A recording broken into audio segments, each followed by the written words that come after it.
Hello, Science Alliance. Clearly I am dressed as a swan, and I will hear no arguments about that. There's no comments, so you can't criticise my costume. Right, we're doing geese versus swans because that's what you wanted to do. That's what you requested. I don't know, what does it even mean? Are we going to look at like which one's the best? It doesn't make any sense. But what we'll do first, because that's what we always do. I should say, if you're new, I'm Lara, this is Theatre of Science, this is the Lego Storytime show, so there's no printouts, this is just me sort of chatting about a thing that I learned, and we do an activity, and there's a Lego story at the end. You ready? Oh, there we go, it's all set up. About kind of how the animal evolved, like where it fits in, because you get like you might hear the word waterfowl when people describe geese and swans. What is a waterfowl? Let's talk about it. So I always say this, scientists have put all the living things on planet Earth into different categories. Even the things that are now extinct. There's like an animal kingdom you'll have heard of, the plant kingdom, the fungus kingdom. So all birds are in the animal kingdom, right? So that's where we'll start. This little pink line here just represents all animals that have ever been on Earth. That's a bit vague, isn't it? So we split animals into different groups called phylum. So there's actually 31 of these different branches called phylum. And usually we're separate from the animal that we're talking about, but actually today we're in the same phylum as swans and geese. Of all the animals, the ones with the backbones, actually the spinal cord, we put all those into one category, one phylum. So we're all in the phylum Chordata, swans, geese, and us. Has feathers. So everything with the spinal cord or backbone is put into different categories, and everything with feathers is put into the class Aves, right? So all the animals with a backbone are in this phylum Chordata, and all the animals with backbones that have feathers are in this class called Aves. Basically the birds. All the birds are animals with backbones that have feathers. So you split the birds up into different groups. There's perching birds, like a robin. It says bluest, it's supposed to say blue tit. Birds that perch. And then there's another group of birds that live on the surface of water, and they are waterfowl, right? So swans and geese are all waterfowl. And then the waterfowl gets split up into different groups. I didn't know this. In one of the groups, there's just one animal, one species called a magpie goose. It's found in Australia and New Guinea. Here it is. So not technically, it's a waterfowl, like it's a bird with feathers that lives on water, but it's not technically a swan or a goose. You can tell it's a bit the same, but it's a bit different, isn't it? What a beautiful thing. So yeah, that's in Australia, New Guinea. Apparently, it's been on its own for a long time. It split off from the other birds while the dinosaurs were still alive, like 60 million years ago. Yeah. So we're not talking about that today. Sorry, dude. You're not really a true goose. There's also, in this other group here, there's only 3 different animals. I've never heard of them. They're called the screamers. What a great name. So the screamers are also waterfowl. Here's one. You can tell, it's not quite a swan or a goose, is it? It looks more like a pheasant, but it is a water bird. Anyway, we're not talking about those today. We're talking about this other group, which is ducks and geese and swans. So they are all in the same little gang. But let's go into those in a bit more detail. We're not talking about ducks today. The best way to tell a duck from a geese or a swan is the bill, apparently. Bill or beak just means the same thing. That you could call this a beak, but we usually say bill, don't we? You'll see it's sort of shaped like a spatula, right?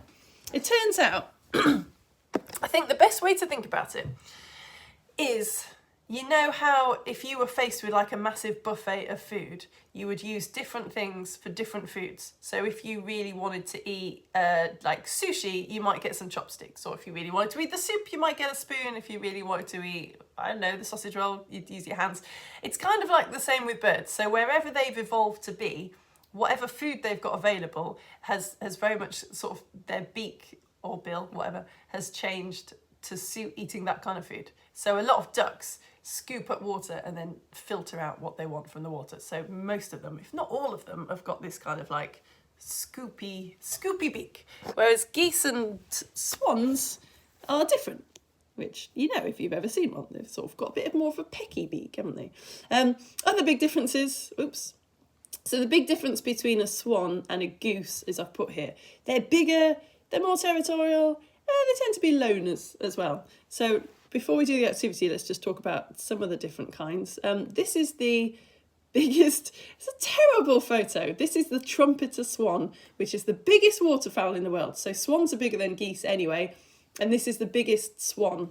I couldn't, usually the photos of them, like this is a much nicer photo, but you don't really get an idea of how big it is because there's nothing to compare it to. So this is the only photo I could find where there's something to compare it to. This bloke who's holding it, I would definitely be this kid, just politely looking down. When will this end? Anyway, yeah, there you go. Man versus trumpeter swan. We won't go through all the swans. There are 6 different species, so the trumpeter swan is one. The one that we're probably familiar with, especially if you live in the UK like me, is the mute swan. It's not totally silent. You'll have noticed it makes a sort of hissing, angry noise because it's very territorial, because it's a swan. It wants to protect its fam. But it's not quite as loud as the other swans, like these black swans from Australia. Aren't they amazing? Or you can get a swan that is white and just has a black neck, the black-necked swan. Some of you were telling me yesterday on Facebook that there's a lot of these in Devon. I didn't know about that. If you're ever in Devon, do look them up. There's loads more species of goose. I couldn't even count all the species of goose. There's so many. Here's a grey lag goose, and here's a Canada goose. That's what Storytime's about. And here's one of my favourites, because you do sometimes see them in the UK, the barnacle goose as well. So they, like all swans and geese, do migrate around, which leads us very nicely to our next activity, actually. Let's do the activity and talk about flying, why swans and geese fly in this V shape. So what you've got to do, what we are going to do is, well, I tell you what, first of all, if you've got a 2p, can you just hold the 2p between your fingers? This is actually quite hard to do. Can you push gently 2 fingers on either side of the 2p, or a different coin I think would work, and then blow on it and see what happens. What do you think is going to happen when you blow on your coin if you can't hold it like that with a finger on either side? Blow on it, what's going to happen? Is that what you're expecting? Nothing is happening, right? No. Now what we've got to do, this is really hard, but it's worth it if you can do it. You have to get it so that you've picked up the coin using 2 pins or 2 needles, so that the pins and the needles are pushing either side of the coin instead of your fingers. Be really careful, okay? Like if there's an adult with you, maybe get them to do it, because obviously you are pushing pins towards your hand. So if you slip, it could be painful. I'm going to come down here, because the best way to do it is to hardly lift it off the table at all. Here we go. Prop you up on a bit of Lego. So what's going to happen if we pick it up with the pins and we blow it? I know, some of you have done this with me before, but we haven't done it for a while, and it's so good. So yeah, you only have to lift it just above the table if that's easier. And then blow it. Look at that! Isn't that good? It really spins around. Sorry if this is a horrible noise for you into the camera.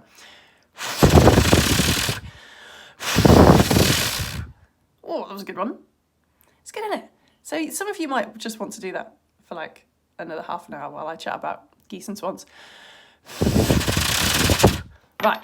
Whew. So what we're talking about is friction, isn't it? How... Put those pins somewhere where I don't accidentally step on them. Friction is the force that happens when things rub against each other. So when you hold the coin with your fingers, there's a lot of skin particles, a lot of particles in your skin are touching the coin, and when you blow on it, there's too much skin rubbing against the coin, so it doesn't move, right? Too much friction. The coin maybe wants to go in that direction, but the fingers are pushing back in that direction. But with the pins, there's hardly any particles touching the coin, so it's free to spin, right? And that very tenuously relates to how geese fly. We did, I stream like all ages science lessons. At the moment we're doing the polar regions, and last time we did flight. So I thought, I'll kind of revise a little bit. So if this is quite fast and you don't understand it, it's probably because you haven't seen my flight lessons. Sorry about that. I tried to simplify it. Here's how it works. As things fly through the air particles push against them, all right? So obviously there's particles in the air all around you right now. You can feel them if you wave your hand. And as you fly, as a bird flies, those air particles whack into the bird, right? This is a force, and it's called drag. Birds birds beat their wings to produce a forwards pushing force called thrust. And we learned this when we did the flight lessons. The reason why aeroplanes and birds have to move forwards is because that keeps air moving under their wings. You ready? Yay. And it's actually the air moving underneath a bird or an aeroplane's wings which makes the going upwards force. And that's what gets them off the ground. Like, that's what lets them fly. So basically you just have to have air moving under your wings if you want to fly. That's the takeaway here. So it's much easier to fly behind another goose because the goose in front makes these little spirals of air. It's called a vortex, right? Here's an illustration. Whee! So when a bird flaps its wings, it makes these little spirals of air. Each one is called a vortex. And it's much easier for the goose behind to fly because it's basically surfing on the vortex of air. So the goose behind doesn't have to beat its wings to make air flow under its wings because that's kind of, the air's already doing that. So yeah, all the geese in the V behind, all the swans in the V behind, are surfing on the little air spirals of the goose in front. It's nice, isn't it? So being the one at the front is obviously much more tiring because you've got all that drag and you're producing the air spirals, a vortex that the other ones can use. So geese take it in turns. They cycle. The one at the front, when it gets too tired, it drops behind and then another one takes its place, which is why they can fly very, very long distances without swapping, because without stopping, because the ones behind are like almost just kind of gliding. It is the same with swans, but I think we sort of see geese more because, like I say, geese tend to move in very big flocks. They're sociable animals, whereas swans tends to be more just a couple of swans with their baby when they're raising their young. Yeah, here's a picture of some, I mean, it just looks like little shapes, doesn't it? This is technically, Wikipedia tells me this is geese flying in a V, and it's what pilots do as well. If you've ever seen aeroplanes, like fighter pilots flying in V formations for the same reason. The other reason it's good apparently is because you can still see in front of you. It's clever, isn't it? If they were all following behind each other, you wouldn't have a very good view. Whereas in a V, it's easier to fly, but you can still watch out for predators. You've still got a good view in front, which is why fighter pilots fly like that as well. Right, what else can I tell you about geese and ducks? I'm laughing because, all right, let's just go into it straight away. My new favourite word is whiffling. Do you know what it means if a swan or a goose whiffles? I had never heard of this. Here's the difference. Here's one geese or goose in a standard position and one goose that is whiffling. I couldn't find an actual picture of something whiffling, so I had to badly alter this picture. Can you see what's happened? It's really weird. What they can do is, well, I'll tell you what. Yeah, before I talk about that, I'll give you a little puzzle actually. So I'm going to show you 4 mammals and I'm going to show you 4 birds. And I want you to see if you notice anything about the mammals versus the birds. Do you sort of spot a difference between the mammals and the birds? It's just like, I didn't pull out any old mammal and any old bird, but hopefully you'll see what I mean. Just have a look. Because I'd never thought about this. I was kind of delighted to find this out. So here's 4 mammals, okay? There's a bat, an elephant, a meerkat, and a whale. I probably should have put a human in there as well, but you've got a human with you, so just look at yourself, right? A bat, a meerkat, an elephant, a whale, and a human. These are all mammals, yeah? They're in the group of animals that we call mammals. Here are 4 birds. There we go. Here's 4 birds. So these are birds, obviously. Just instead of mammals, this is a group of animals called birds. What do you notice? We've got a robin, a flamingo, a penguin, and a barnacle goose. So those are the birds. The mammals again. The bat, the meerkat, the elephant, the whale, the human if you want to include yourself. And here's the birds. You notice anything? So I read this this super serious, like, scientific paper, and how it introduced itself was, it said, it's in proper scientific language, it sort of started off by just going, birds, sort of all the same, aren't they? And I was like, oh yeah, they kind of are all the same. All birds have got 2 legs. You ever noticed that? All birds have got 2 legs, they've got a body, they've got a head, they've got a beak. All of them, like even the ones that can't fly, even your penguins, they're just sticking with the kind of flippers and the two-leg model. Whereas mammals obviously can be completely different from each other. We, you know, some of us live in the sea and swim in the sea and have tails and no arms and so. So the big thing that's different from bird to bird, and we have kind of touched on it already, it's the neck. It's the neck that is different, isn't it? So that it's, yeah, and because the neck is so much more than just a bit that connects the head to the body. The neck on a bird is basically how they move around, isn't it? It's how they build their nest. It's how they communicate with each other. It's hugely important in flying, which gets me back to whiffling again. Right, what whiffling is, that's fine, isn't it? I can leave that up there. What whiffling is if you ever noticed, particularly geese, like if you've seen them flying down into a field, they sort of do this like really wobbly, erratic movement at the end.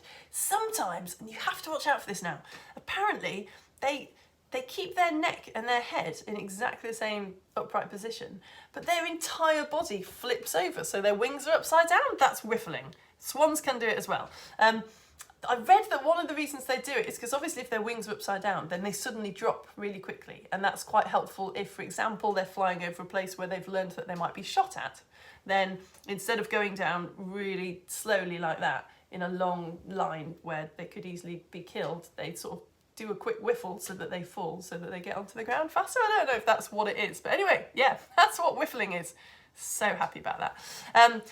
Yeah, so we've talked about a lot of similarities between swans and geese. There are some differences. There are loads of similarities though. They mate for life. This famous fact is that 90% of birds mate for life. So just the female and the male find each other and then they just stick with each other. Whereas a lot of animals, they'll sort of change mates every year, right? And it's not as romantic as you would think, really. One of the main reasons they do it is because geese only have like one clutch of eggs. So and they have to really look after them. So the earlier you can reproduce, right? The earlier you can kind of make an egg that can grow into a goose, the better. So if you've already decided who your mate is, it just saves a lot of time. Animals take a lot of time and energy trying to find a mate, like showing off, like changing your body, getting out there, and obviously it takes a while to find someone who wants to have babies with you. So it's much easier if as soon as it becomes warm enough for you to lay your eggs, you just be like, right, you dude, I know it's you, come on. But apparently a lot of them don't actually mate for life. So the scientists have like studied the eggs and looked at the DNA, and actually like a pair of swans that have mated for life, the actual eggs could be from a few different males. So probably the male swan in the pair doesn't even know that. But it's good evolutionarily speaking, because if there's like more DNA, there's more chances of one of the swans surviving. Apparently all the birds do it. Apparently little wrens, adorable little garden wrens that mate for life. The female wren just sneaks out of the nest before sunrise and then comes back carrying eggs from a different male. Brilliant. One of the reasons, again, why it's good to mate for life is that apparently the parents just get quite practiced. So there's more chance of you successfully raising your young if you've had a bit of practice at it. That's nice, isn't it? Like communicating with each other. I know. But yeah, like I say, geese and swans are both quite capable of sort of adopting other birds. So if you see two geese walking around with a little baby goose, it might not be that baby goose is related biologically to the parents. It doesn't matter. It's nice, isn't it? Which leads us beautifully into my other favourite word that I learned this week. I think I'll just tell you this and then we'll do Lego story time, Lego story show.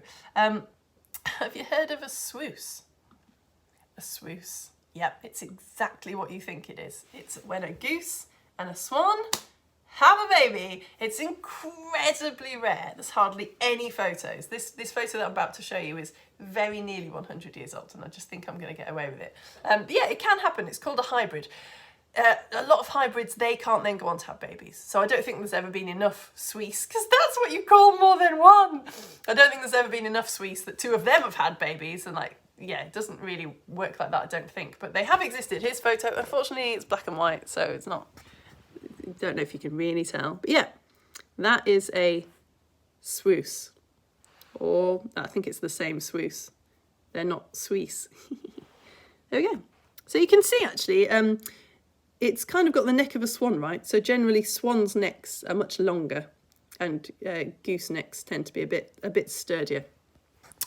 This is because swans generally eat sort of weeds right from the bottom of the pond, whereas geese, they do that, but they're also very happy on land. They're much happier on land than swans are, pecking at like seeds and things like that, little insects.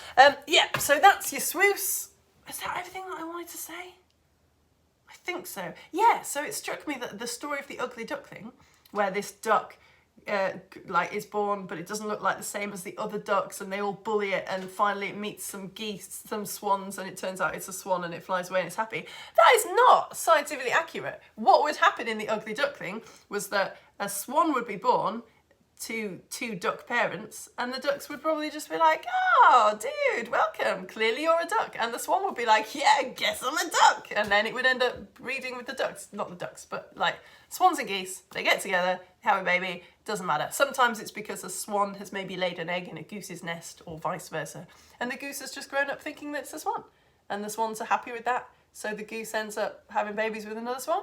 So things, it's just great, isn't it? It's all very fluid. Right. Now it's time for the Lego story show. This is a Lego story, you know what I mean? It's time for the Lego story. I think I've got everything that I need. I should probably take my coat off.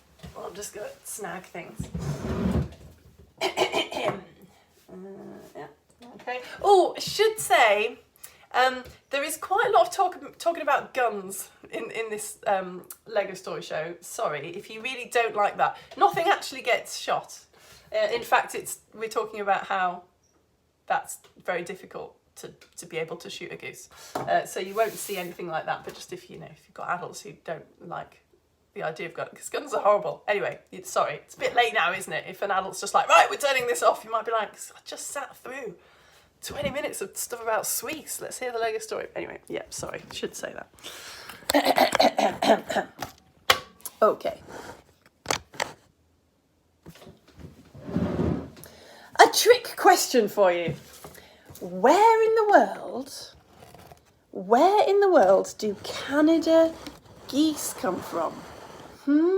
Be very careful here. Where in the world do Canada geese come from? What do you think? The answer is actually Canada. Yeah, it is Canada. And the Arctic. I was just trying to make that fact more interesting. You can see them without visiting the Arctic Circle, though, because humans have carried them around the world, and now they're everywhere. They were brought to Britain in the 1600s. Oh, get them. Because we just thought that they looked really pretty. And they like wet grass, to Canada geese, so they very quickly made themselves at home in Britain.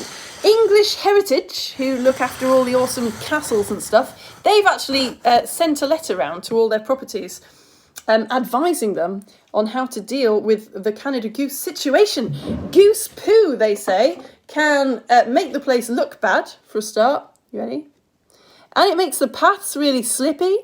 And apparently goose poo can put nutrients into the water, which actually is very bad for the plants. And there is some evidence, the letter says, that goose poo can harm humans if they eat it. Who was a part of that study? I don't know. Totally different Lego story time.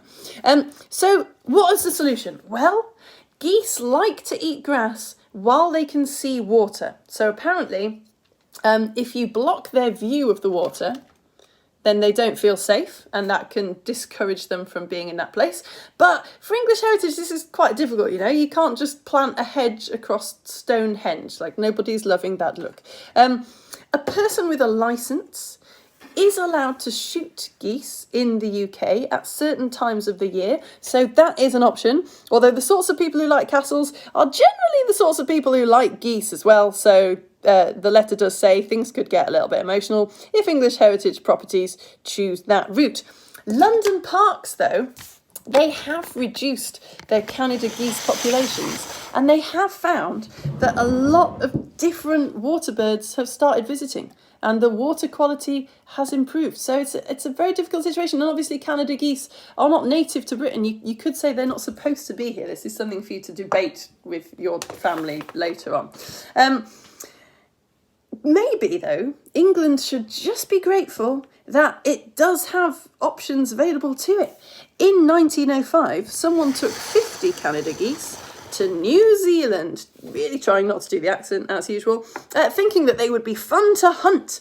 Despite the hunting, the birds actually really enjoyed their new home. Dairy farmers in New Zealand had very carefully brought water to the lands that were dry, so they made lots of fresh grass grow there. So there was lots of lovely fresh grass for the geese to eat. This is not what the farmers had in mind, because apparently 4 or 5 geese can eat the same amount of grass as 1 sheep.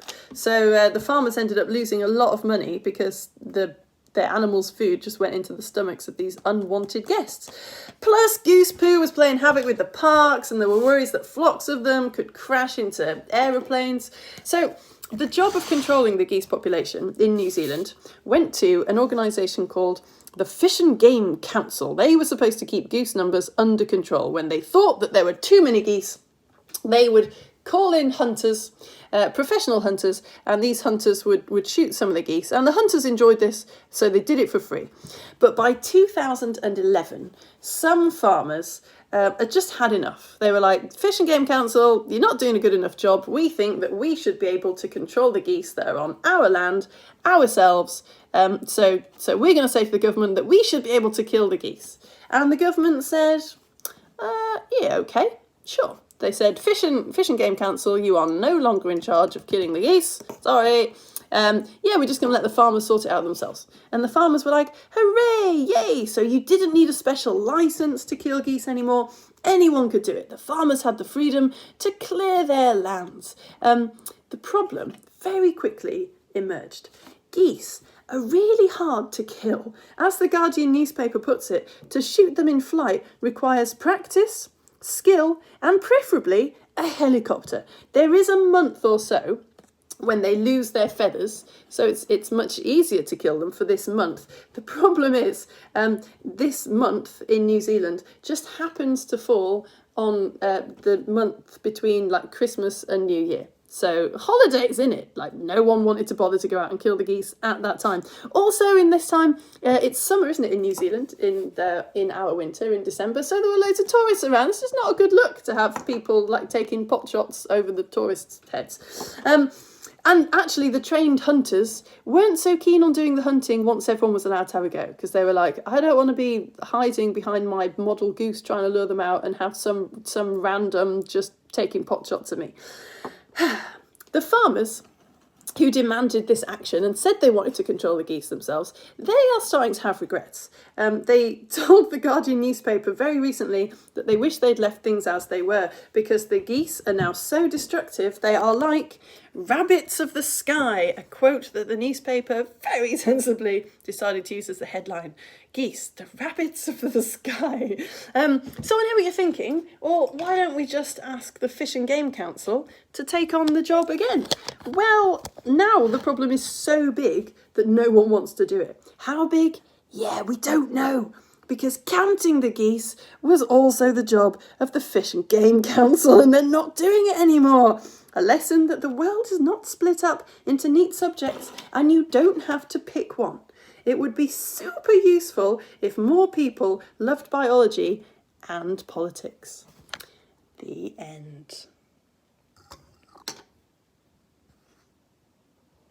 I've put myself in this story, by the way. I am the parent spending £100 on 2 ice creams with just pasting a smile on my face. Like, yeah, no, of course it's fine. Yeah, you're a charity and we're here for a nice day. No, you can't have a kiwi. Right, that is the end of the Lego Storytime show about geese and swans. I very much hope that you enjoyed it. I'm going to keep my eye on the goose population of New Zealand. Right, I'm just going to go over to my Facebook page, because whenever I'm live on YouTube, I always say, I put up a post on Facebook, because if you want to say hello, then I will say hello to you. Let's see, I'll do a little refresh. If you're wondering like why I'm just doing this on a Thursday morning for free, this is my job. This is my job. How it works is, everything that I do is free. I do stream a proper lesson with a worksheet where I ask you questions and make you think about things. I do an IGCSE physics lesson and I do like an all ages lesson. Like I say, at the moment, if you're watching live, we're doing the polar regions. And I do this Lego Storytime show every week, which I don't know what this is. This is just me taking requests from people, just obeying my Science Alliance. And yeah, how it works is everything that I do, all of those things that I just mentioned are free. And you just pay me if you want to, and enough people are paying me that it is my job. So if you go to my About section on YouTube, where you are right now, you go to my About section, or if you go to the blue button on my Facebook page, it'll take you to this website called Coffee. Sorry, little bird. Or you could just search like Coffee Theatre of Science on the internet. And yeah, you can sign up to support me at £5 a month. And it's working out incredibly well, because there's enough of you that £5 a month from you lot is enough for this to be my job. But so I'm getting really distracted. So I've just got some gorgeous little birds in my garden, just trying to just ignore the birds. Yeah, £5 enough from you that it's my job, but hopefully £5 a month for you isn't that much. I'm still saying, I don't bang on about it, but I still think it's the best value, possibly the best value lessons. I don't know. One of the best value lessons that I've ever seen, £5 for like potentially 4 IGCSE lessons, 4 all ages lessons and 4 Lego story shows in the same time. It's pretty good. And I send you nice things. But now I'm feeling like I should have a little chat to people in the comments, but I will send you Theatre Science magazine. Ezra, Maple and River are back enjoying a science morning. Oh, you're the ones that just signed up for the magazine. Thank you so much. Our granddad has geese and they are mean and scary. Yes, I mean, I agree. I kept reading like swans are more territorial. I was like, I'm not going near any of these things as far as I'm concerned. Swans and geese are both terrifying. A wild Canada goose landed one day and paired up with one of Grandad's geese, and they have been together for years. That's amazing. Oh my goodness, that's so lovely. John and Seamus's grand auntie is here. Patsy, no way. Oh, I love it. You've all just brought your families. Brilliant. Hello, Patsy. Hi. Thanks for staying around. Unlike Bella's dad. Thanks, Patsy. You're a member of the Science Alliance. Hello, Jay and Daisy and Daniel. I love your costumes. Thanks, Kaya. Thanks. Yeah, I was particularly pleased with this one. It's a unicorn hat, and I was thinking that this could be the beak, and then I realised that I'd already drawn a beak, so that was weird. But maybe I should have done sparkly pink beak. Probably not. I don't know. I might just leave it for this. Just ring the changes. Casper! Casper has found another way to do the spinning coin thing. Use 2 1-pennies to hold the 2p in the middle. Yes! That is the kind of thinking I'm talking about, Science Alliance. What? How did you think to do that? Get 2 pennies and use them to hold the 2p. That's so cool, because that's the kind of thing like if you're in a pub or something or a restaurant and you're waiting for your food to come and everyone was a bit bored, you probably wouldn't have 2 pins on you, but you might be able to say, has anyone got 2 pennies and a 2p? And then be like, can anyone think of an awesome trick? And then share that, I'm keeping that one. That's very good. Hello, Robin and Hitty. We are enjoying all the creatures today. Oh, that's nice. Yeah, it's a very animal-heavy science day, isn't it? All right, Logan and Deacon. Hello, Laurie. Sebastian here. Your second live. Could a swan and a goose be forced to breed like sheep were bred to be woolly? There you go. Oh, do you mean, did you say that before we talked about Swiss or after we talked about Swiss, and you're wondering if we could like put them together? That's a really good question. That is such a good question. Like if we wouldn't do it because it'd be cruel, but if you just locked a goose and a swan in a shed, would they make a Swiss? Would you just get loads of Swiss? I don't know. I don't think you'd be allowed to do it. Like I know you're not allowed to breed other hybrids like ligers or tigons, because they tend to have because it's not kind of traditionally the thing that happens in nature. They do tend to have problems. Like a lot of the Swiss that I read about didn't survive until they were very old. So I suppose there'd be no reason to do it. Like you wouldn't breed them and then sell them because you wouldn't be able to because they'd be probably not surviving anyway. Oh, Etienne's here. Hello. So that's an excellent question. I don't know, but that's my explanation. Hello, Suki and Arza and Eunice and Salah and Musa. Alfred and I are watching live for a change. Yes, you could hear my children. Yeah, you could. Do you know, no one knows this. Haven't told anyone yet. But we have started home educating one of our children. I just couldn't stand your propaganda, you lot. And it's going really well. But we're only on day 9. So I'm just gonna like steady on with my yes, brilliant comments, because in 3 weeks' time, only you few people who are still watching will know why I'm like, hi, Hello, Joaria and Ryder. All right, Casper and Iris. You had a black swan in East London. Oh, yeah. I used to live in London, and I have seen a black swan before, so I wonder if it was the same one. I'm glad I didn't do this the whole lesson. It's very annoying. Humphrey here. Oh, your mummy got bitten by a goose. Humphrey, this is what I'm talking about. Because I don't know anyone who's been bitten by one, and I've never been bitten by one, but I am still scared. So thank you. That story just shows that they are scary. Whoa, Humphrey just read the last bit of the sentence. And fell in the canal. Sorry, mummy got bitten by a goose and fell in the canal. That is awful. That's really awful. Hello. Guys, just a hot tip. Put yourself between put the goose between the canal and yourself, okay? Canal, goose, you. Not canal, you, goose. Don't do that. Humphrey, I really hope your mum was okay. Oh. Ophelia and Imogen, hello. Edmund's back. He was wondering whether a hybrid would be called a swoosh or a guan. A guan. Yeah, apparently it's a swoosh. I know. With a ligon and a ligon and a tigon and a liger, it's which one is male, isn't it? I think it said sexist. I think the first word is the male. So if a lion mates with a tiger, it's a ligon, and if a male tiger mates with a female lion, it's a tiger. What am I even saying?